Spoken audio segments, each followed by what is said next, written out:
Hello guys, সবাই কেমন আছো? আশা করি সবাই খুব ভালো আছো আর আমিও অনেক অনেক ভালো আছি।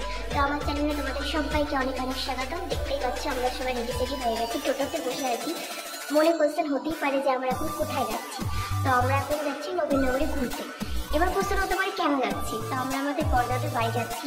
আমার বোন মানে জ্যোতি পাশ করেছে, অনেক ভালো নাম্বার তুলেছে, এইচএস দিল। তো সেই জন্যই আমরা সবার বাড়ি বাড়ি মিষ্টি দিয়েছি। কেন বড়দাদের বাড়িতে বা কেন দেবো না, তো চলে যাচ্ছি বড়দাদের বাড়িতেও মিষ্টি দিতে।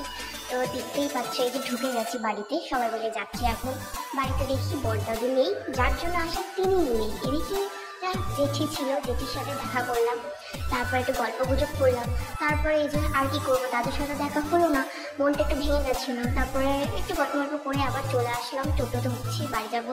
আর ভালো লাগলো না, একটু মনটা খারাপ ছিল যেহেতু দাদুর সাথে দেখা হলো না। এত দূর আসলাম কিন্তু দাদুই ছিল না, শুধু জেঠি ছিল বাড়িতে, আর কেউ ছিল না। তারপরে ঘুরে ফিরে এসে দিদা বাড়িতে আবার চলে এসেছি। দেখতে পাচ্ছি এটা আমার দিদা বাড়ি, সবাই মিলে চলে এসেছি। তো গাইজ, ভিডিওটি আজ এই পর্যন্তই। তোমাদের কেমন লাগলো অবশ্যই জানাবে, লাইক কমেন্ট শেয়ার।